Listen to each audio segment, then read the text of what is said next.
नारायण नारायण नारायण नारायण नारायण। प्रश्न आया है कि दुर्गुणी दुराचारी है, ऐसे दुष्ट आदमी वो तो मौज उड़ाते हैं, और जो भजन स्मरण करते हैं, सदाचारी रखते हैं, ठीक तरह से न्याय में चलते हैं, वो दुख पा रहे हैं। क्या बात है? तो ऐसी शंका होना कोई आश्चर्य की बात नहीं है। वास्तव में तो ये नियम नहीं है। सदाचारी भी सुखी है, सदाचारी भी दुखी है, और दुराचारी सुखी भी है, दुराचारी दुखी भी है। चारों बातें हैं, परंतु लोगों की दृष्टि सद्गुण सदाचार करने वालों पर पड़ती है। वे कोई दुखी दिखता है तो ये देखो सदाचार करने वाली है ऐसा, और दुराचार में लगे हुए धनी देखते हैं, देखो ये कैसी मौज कर रहा है। ऐसी दृष्टि फिरी हुई है। परंतु ये शंका होना कोई बड़ी बात नहीं। वन में जब रहते थे पांडव, उस समय में द्रौपदी ने ये बात कही है। ये बड़ी आश्चर्य की बात। युधिष्ठिर महाराज से द्रौपदी ने कहा कि महाराज आप धर्म को छोड़ इधर उधर पैर भी नहीं रखते, ठीक मर्यादा में चलते हैं। वो तो आज जंगल में पड़े हैं, और दुर्योधन कुछ परवाह नहीं करा, धर्म कर्म की कोई परवाह नहीं, अपना कृष्ण से स्वार्थ सिद्ध हो वैसा काम करता है, वो राज्य करता है। क्या बात है? कोई न्याय इंसाफ है कि नहीं, ईश्वर है कि नहीं, क्या बात है? ऐसी शंका कर द्रौपदी तो आज की भाई आज तो क्या गुजरा जमाना, और हम साधारण लोग हैं, द्रौपदी कितनी ऊंचे मिल गई। तो महाराज युधिष्ठिर ने बड़ा सुंदर उत्तर दिया। मैं तो और तरह कहता था, परंतु याद आ गई। युधिष्ठिर महाराज ने कहा कि जो सुख सुविधा के लिए धर्म का आचरण करता है, वो धर्म का तत्व जानता ही नहीं। वो तो गुलाम है सुख सुविधा का, वो धर्म को क्या जाने बेचारा। मैं जो धर्म का अनुष्ठान करता हूँ, क्या धन के लिए, सुख सुविधा के लिए, मान के लिए, बढ़ाई के लिए करता हूँ? क्या धर्म का पालन नहीं करता, उसमें मनुष्यता नहीं है। धर्म का पालन करना सुख सुविधा के लिए, सुख सुविधा मिल गया, ये फल हो गया उसका। मनुष्य की मनुष्यता है जो अपनी धर्म मर्यादा में चले, और मर्यादा भंग करके नाश करता है, मनुष्य पढ़े से ही नष्ट हो गया। वो उनकी केवल सुख भोग पर दृष्टि है। सुख भोग तो गधे की होती है, कुत्तों की भी होती है। बड़े पशुओं में चार लिखा है, शुकर कुकर ऊंट खर, बड़े पशुवन में चार, तुलसी हरि की भक्ति बिन ऐसे ही नर नार। केवल सुख चाहते हैं, सुविधा चाहते हैं। हमें दुख इस बात का होता है कि हमारे भारतवर्ष में केवल सुख की तरफ दृष्टि वाले भाई बहन हो गए हो। गजब हो गया, गजब ही हो गजब। नारी जाति का तो महान अपमान हो गया। केवल सुख भोग की सामग्री के सिवा ऐसी कुछ नहीं। जो दर्जा माँ का ऊंचा था, मन स्त्री का दर्जा ऊंचा नहीं है, माँ का दर्जा है। और माँ पर न करते बंद जयराम जी रही, वाह, अब क्या रहा बाकी? कोरी भोग सामग्री रह गई। राम जी वनवास में जाने लगे, कौशल्या माँ के वहां प्रणाम करते हैं और बात सुनते हैं कि राजा जी ने इनको वनवास दे दिया है। तो कौशल्या कहता है, बेटा वनवास मत जाओ, तुम यहाँ रहो। और दो बात आ जाए तो जान बड़ी माता, माँ का दर्जा ऊंचा होता है बाप से। तेरे पिता कहते हैं जंगल में जाओ, मैं माँ हूँ कहती हूँ यहाँ रहो, तो चले जाओ, जान बड़ी माता, माता का दर्जा ऊंचा। वो माता आज भोग की सामग्री बन रही है। राम राम राम राम राम राम, हद हो गई। और स्त्री के लिए रामायण में आया है, लक्ष्मी जी के बाण लगा तो राम जी कहते हैं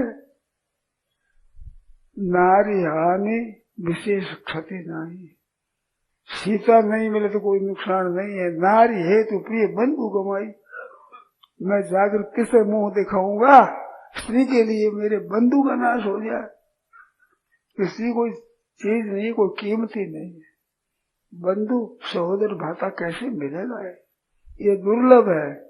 तो स्त्री का दर्जा तो सीता जी के लिए भी ये बताया, नारियान विशेष क्षति नहीं, माँ का दर्जा वो बताया।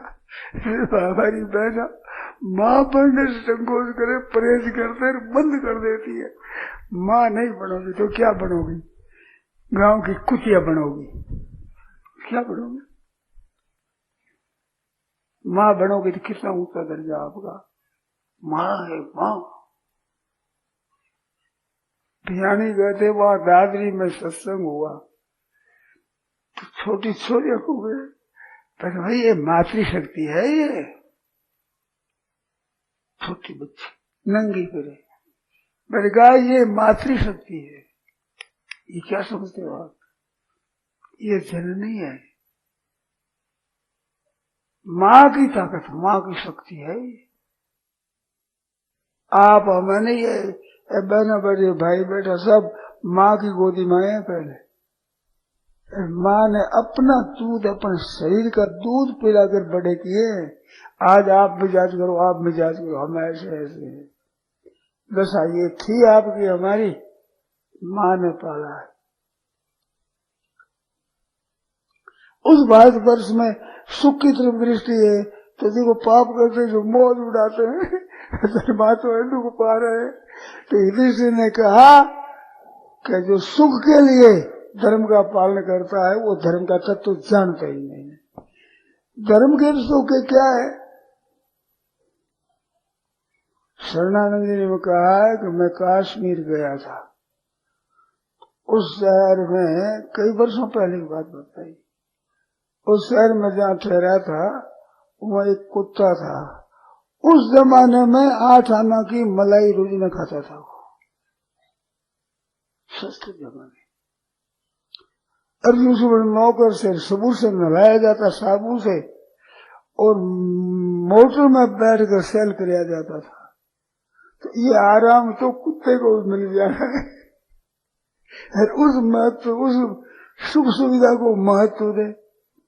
कलकत्ता में एक कुत्ता 3 बराज तख्ता, उसके ऊपर बड़े नरम गद्दा बिछाया हुआ, और तीनों पर पंखा चले, कुत्ता उसमें चाहे जिसमें बैठे, उसमें कुत्ता रखा गया, ऊपर आदमी रखे गए, और उसको बम्बई ले गए कलकत्ता से, तो नई फैट गाड़ी लेकर उसमें पहुंचाया।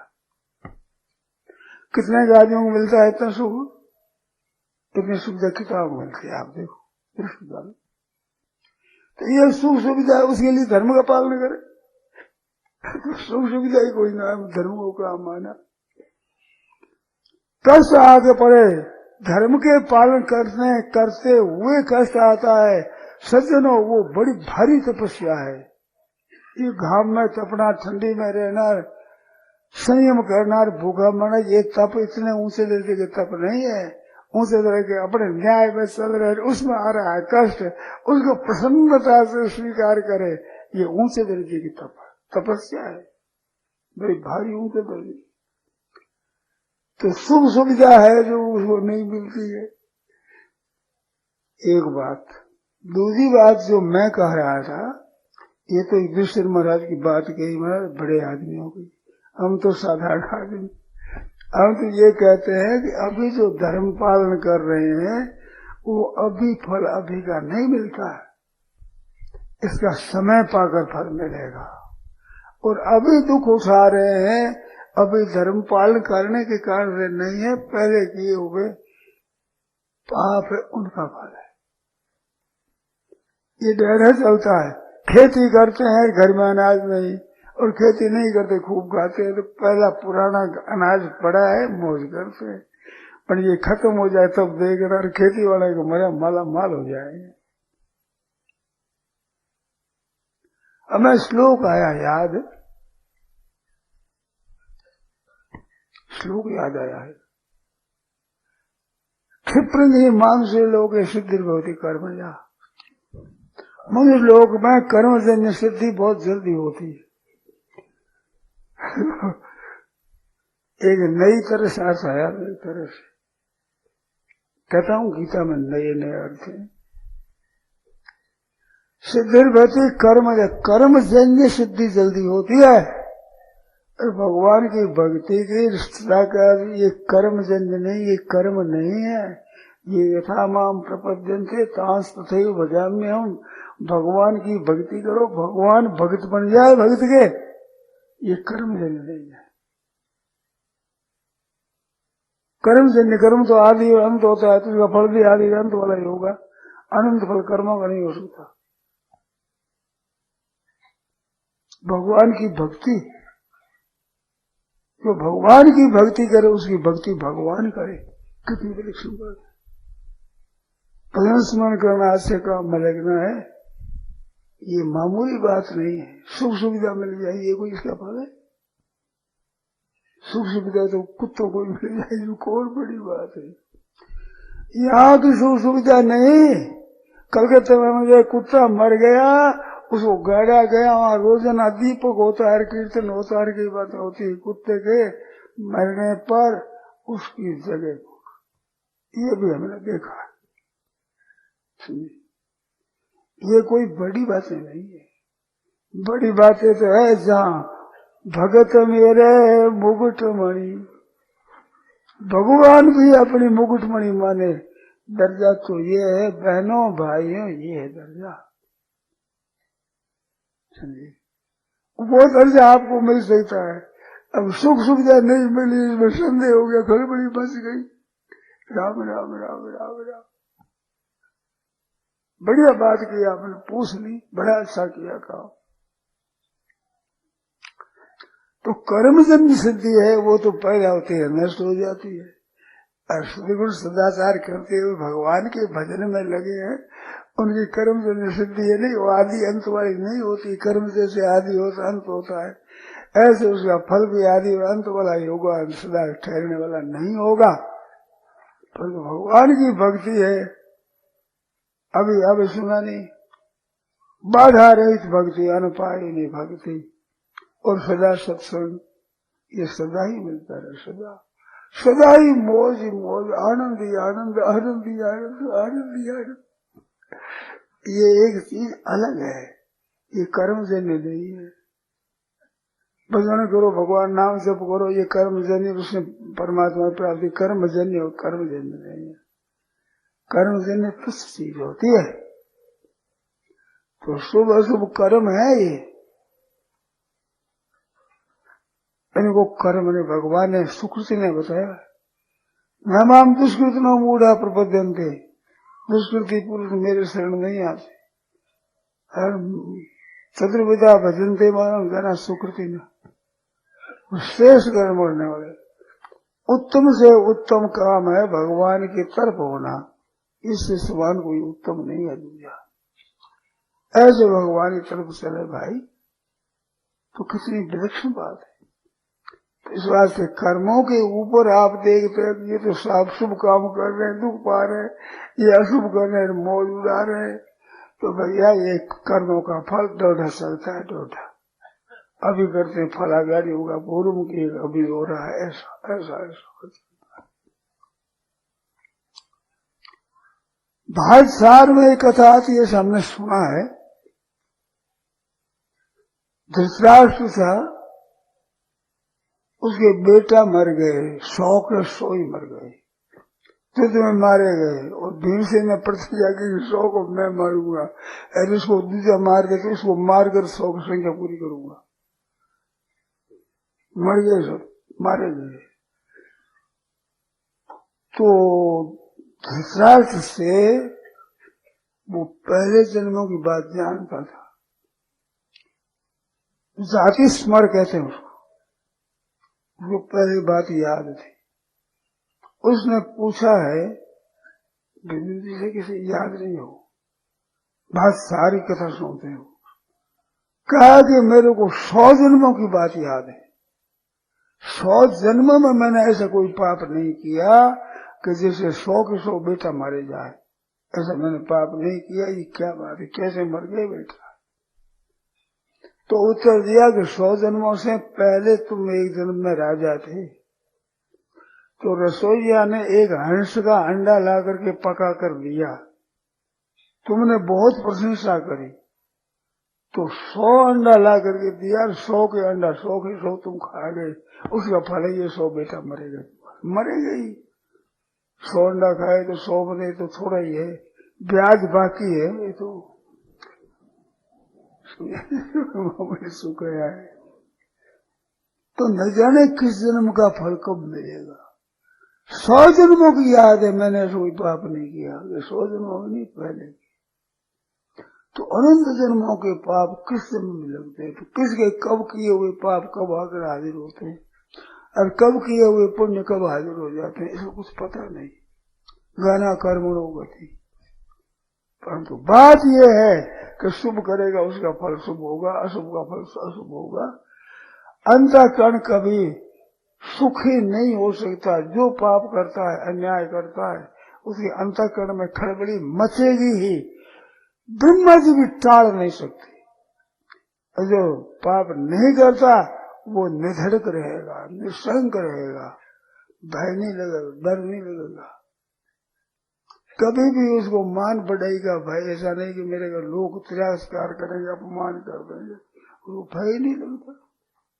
और मान से, सत्कार से, इनसे झूठ कपट बेईमान करता है, रखता है, उसकी झूठ कोई काम के नहीं है। वो मैंने समझता ही नहीं, महान बेसमझ है। अरे ये चीज क्या है? सत्य चीज है, सत्य नहीं। असत्य समपातक पुंजा, गिरिसम होगी कोटि की गुंजा। असत्य के समान पापों का ढेर भी बरोबर हो नहीं सकता। तो जो सज्जन है वो सत्य का त्याग नहीं करते, वो अपनी मर्यादा पर ठीक रहते हैं। अपने गलती हो जाए तो हो गई सब गलती, आगे सब नहीं करेंगे, खत्म हो गया। गलती का असली प्रायश्चित है कि सच बोल जाए और आगाड़ी के लिए नहीं करे, वो खत्म हो जाती है, वो पाप खत्म हो जाता है। छिपाएगा तो पाप और पुण्य दोनों बढ़ेंगे, जो छिपाओगे त्यों ही बढ़ेंगे। गुप्त पाप है, गुप्त पुण्य है, ये बढ़ता है, भयंकर होता है। अगर इस वास्ते भाई अभी जो सद्गुण सदाचार है उनका पालन करो, ठाकुर जी के चरणों में रहो, उसको याद करो, अपना जीवन निर्मल बनाओ, सुंदर बनाओ। मानव जीवन मिला है, ये मनुष्य जीवन मिला है। मनुष्य जीवन क्या कहते हैं, दुर्लभ हो मानुषो देह, सुख दुर्लभ सर ग्रंथ निगावा। ये दुर्लभ साध सुलभ करी पावा, सुर दुर्लभ देवताओं के लिए दुर्लभ है, वो मनुष्य मिल गया। सुर दुर्लभ सुलभ करी पावा, सुलभता से मिल गया। किसी को कुछ जोर नहीं आया, इतने बैठे हैं कि मनुष्य बनने के लिए कुछ जोर आया क्या? अपने कुछ बल लगाना पड़ा है, सुगमता से मिल गया। इस शरीर को प्राप्त करके भैया असली उन्नति कर लो, असली मौका मिल गया है, मौका। धोखे में क्यों जाते हो? तुच्छ भोगों के बेचारे उनके लिए ब्रह्म हत्या करते हो। भ्रूण हत्या ब्रह्म हत्या से ज्यादा है, ऐसे हत्या कर देते हो। राम राम राम राम राम, केवल सुख भोग के लिए, इसकी सिवाय कोई तत्व नहीं। मैंने प्राइवेट में पूछा है कि भी और कोई तत्व हो तो बताओ। ये ब्रह्म हत्या करते हैं, ऑपरेशन कराते हैं, गर्भ कराते हैं, इनसे क्या लाभ होता है? सिवाय भोगों के कुछ नहीं। जयराम जी की कुछ नहीं। उन भोगों की इच्छा में पड़ करके और मनुष्य नष्ट करते हो। राम राम राम राम राम राम, अकल कहाँ गई पता नहीं। तो सज्जनों, पाप कितना ही दुख आवे, संताप आवे, कष्ट आवे, परंतु सत्य का त्याग नहीं करेंगे, अपने धर्म का पालन करेंगे, उस पर अडिग रहेंगे। ये होती है सज्जनों की सज्जनता। युधिष्ठिर महाराज की ये बात थी। इस बात से कह दिया देवी तो वे तेरे ये कैसे पैदा हो गई बात, ये शंका पैदा होनी नहीं चाहिए। और मैं सुख के सुविधा के लिए धर्म का पालन नहीं करता हूँ। अपने धर्म का पालन तो करना चाहिए उत्साह से। सब धर्मों में सत्य भाषण है, ये सार है। शेर जी ने लेख लिखा तत्व चिंतामणि दूसरे भाग में, सत्य की शरण से मुक्ति, केवल सत्य की शरण से मुक्ति हो जाए कल्याण, केवल सत्य का शरण। सत्य के ऊपर डटे रहो। देखो एक तमाशा, आफत आए विपत्ति सहो सत्य के लिए, बड़ी विचित्र बात है। एक राजा की कहानी सुनी है हमें।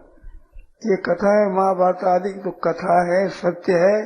कहानी तो होती है, वो ठीक भी हो जाए, बेठीक भी हो जाए। हमने कहानी सुनी, एक बहुत बड़े धनी आदमी थे।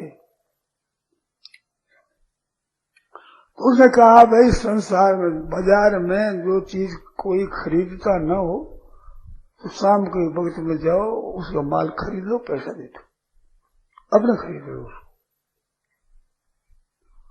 तो एक आदमी कूड़ा करकट निकमा, फूटे हुए ठीकरे, टूटी हुई जूतियां ऐसी इकट्ठा करके ले आया। बक्सा भर बड़ा है। क्या है कि दरिद्रता है, दरिद्रता लाया हूँ, कोई खरीदे, कोई खरीदे उसको। अब दरिद्रता लेने के लिए कौन पैसा दे? तो शेर से जाकर कहा साहब एक दरिद्रता बिक्री के लिए आया है, तो खरीद लो। दरिद्रता खरीदी तो खरीदी साहब। अब रात्रि में धर्म आया कि मैं तो जाता हूँ सर, क्यों कि जहाँ धन रहेगा वहां रहूंगा, दरिद्रता मैं क्यों रहूं, तुम दरिद्रता कर तो मैं नहीं रहूँ। कि दशा दरिद्रता तो रहेगी, आप पधारो। महाराज कई आए, तपर तीर्थर जपर तपर अलग अलग, आपसे ज्यादा समय नहीं लेता मैं। सब गए, मैं सब जाओ, सब जाओ, सब जाओ। पीछे लक्ष्मी जी आया कि माता जी आप कहाँ जा रही हो? तो बेटा तुमने दरिद्रता खरीदी तो हमारे दरिद्रता नहीं रहती, दरिद्र हुआ मैं नहीं रहती। सत्य आया कि मैं जाता हूँ। तो महाराज आप कहाँ जाते हैं? कि जब लक्ष्मी गई, सत्य गया, कई धर्म गए कि देखो आपके लिए मैंने दरिद्र कर दी, मेरी सत्यता है वो नहीं जावे। आप उसमें जाते तो मैंने दरिद्र क्यों खरीदी है? कि मेरी सत्य बात है, वो सत्यता के लिए मैं खरीदी है। आप नहीं जा सकते, आपके लिए मैंने सत्य दरिद्र लिया है, मेरी बात सच्ची रखने के लिए आप नहीं जा सकते। वो सत्य रहेगा। थोड़ी देर में लक्ष्मी जी आते मिल रहे हूँ, माता जी फिर बहुत यार की बात पकाए हो, धर्म आया, तप आया, त्याग आया, सब आए, कब रहेंगे कि तुम हम थोड़ा ही कहते, हम लोग सब विराज हुआ है। सतमत साडो रे नरा, सत किए पत जाए, सत्य की बांधी लक्ष्मी फिर मिलेगी आए। सतमत साडो रे नरा, अरे भैया सत्य का त्याग मत करो। सत्य का त्याग कर दोगे तो खत्म हो जाओ और कुछ नहीं रहेगा तुम्हारे पास।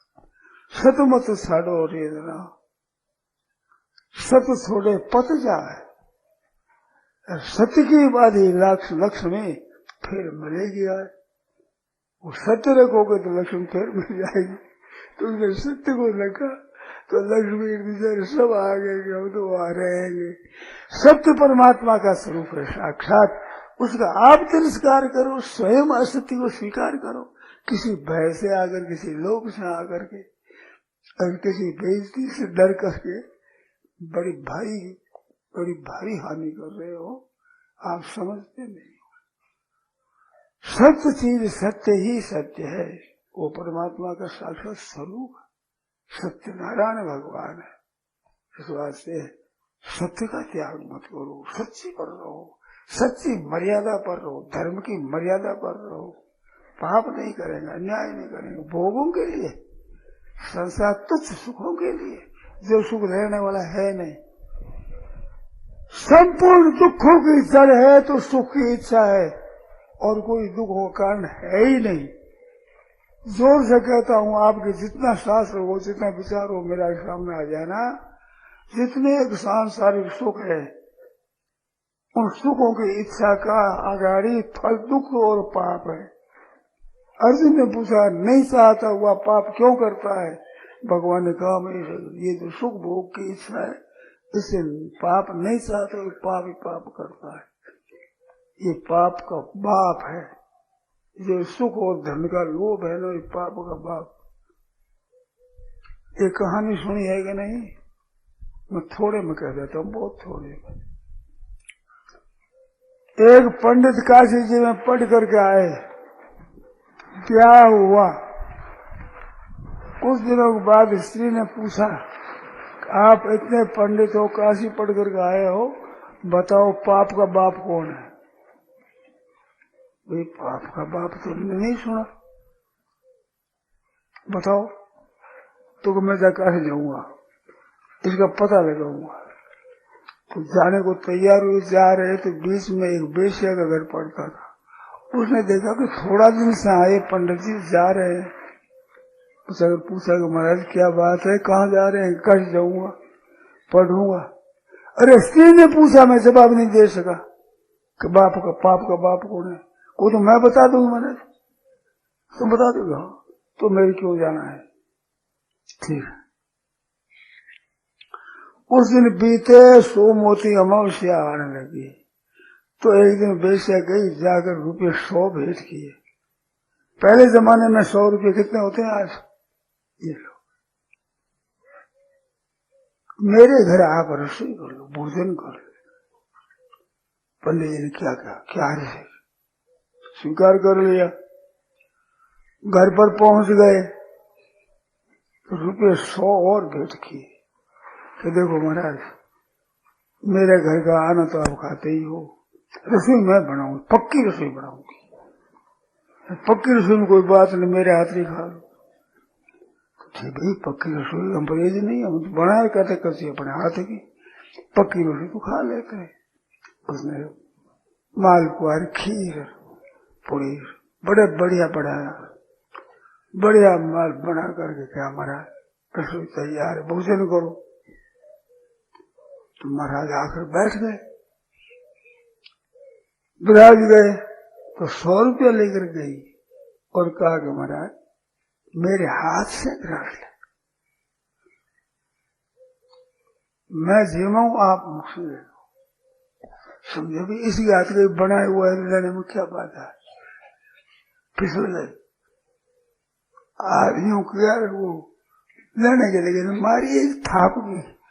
मैं ब्राह्मण का धर्म भ्रष्ट करने के लिए नहीं हूँ, चुपचाप घर पर चले जाओ, मेरा अन्न नहीं खाना चाहिए आपको। समझे कि नहीं? कि क्या पाप का बाप समझ नहीं है? और लोभ है, लोभ, रुपये मिले, रुपया, ये पाप का बाप है। समझे? बेश्या के घर का अन्न और बेश्या का बनाया हुआ उसके मुख से खाने को तैयार हो गया, कौन हुआ पाप का बाप? ये रुपया है। तो ये संसार का भोग और धन, भोग ईश्वरीय प्रसन्नता नाम, ये पाप के बाप है। झूठ, कपट, बेईमानी, ठगी, धोखेबाजी, कौन सा वो पाप है जो आज लोभ में आकर आदमी नहीं करते? अपनी इज्जत प्रतिष्ठा के लिए कौन सा पाप नहीं करते? तो इनसे आप बचो। ये पापों के खास कारण है, इस बात से भोग इच्छा, मान बढ़ाई की इच्छा, इज्जत की इच्छा, ये सब के सब, और सब भ्रष्ट हो जाएंगे। इज्जत भी जिसको रहेगी नहीं, फजीती महान फजीती होगी, इसको कोई बचा नहीं सकता। और अभी देखता है कि झूठ कपट करके इज्जत रख ले, झूठ कपट करके थोड़ा सा धन कमा ले, ये धन और इज्जत तो जाएगा कहीं, पापों का फल भयंकर भोगना पड़ेगा। वो अपनी राजी से किया है, दुख बेराजी से भोगना पड़ेगा। ये किया है अपनी स्वतंत्रता से पाप, और दुख भोगना स्वतंत्रता से भोगना पड़ेगा। न चाहते वो भोगना पड़ेगा ही, बच सकते। तो भाई सावधान रहो, ऐसे भ्रम में बच जाओ कि भाई सत्य पालन करने से आदमी दरिद्रता पाता है, तो दीपक कोई परवाह नहीं। दरिद्रता भी, दरिद्र भी तो मनुष्य ही होते हैं, इनमें क्या बड़ी बात है। हम पाप नहीं करेंगे, अन्याय नहीं करेंगे, धर्म का त्याग नहीं करेंगे, मर्यादा में रहेंगे, हम कभी भी किसी को अन्याय नहीं करेंगे। कितनी बढ़िया बात है, कितनी उत्तम बात है, कितनी अच्छी बात है, ये बात है। इस वास्ते ये वहम होता है कि धर्म के पालन करने से कष्ट उठाना पड़ता है, डबल फायदा होता है, दुगुना फायदा, दुगुना। समझे? एक तो धर्म का पालन करने धर्म संग्रह होगा, एक कष्ट उठाने पापों का नाश होगा। धर्म पालन करे कष्ट उठाते दुगुना फायदा, धर्म पालन करे सुख रहता है आधा आधा फायदा होता है, और कष्ट उठाते दुगुना फायदा होता है। कष्ट पाने से भी तो पाप कटते हैं, तो धर्म के पालन करने से धर्म बढ़ता है, तो दुगुना फायदा होता है। तो ये बात है महाराज असली।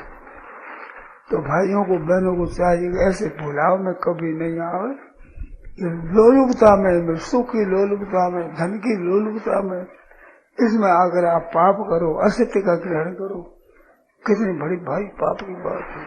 नए नए पाप आरंभ करो, भ्रूण हत्या जैसे जैसे पाप, ऐसे भयंकर पाप जिससे कुल का नाश हो जाए, वो बहुत ही पापी माना है। कुल नाश न कुल का नाश करे, बड़ा भारी पाप है। कितना अनर्थ होगा इसका अभी पता नहीं लगता आपको। अभी क्या पता है? कलकत्ते में हम जा रहे थे, चक्र बाबा हमारे साथ में थे, व्याख्यान देते जा रहे थे।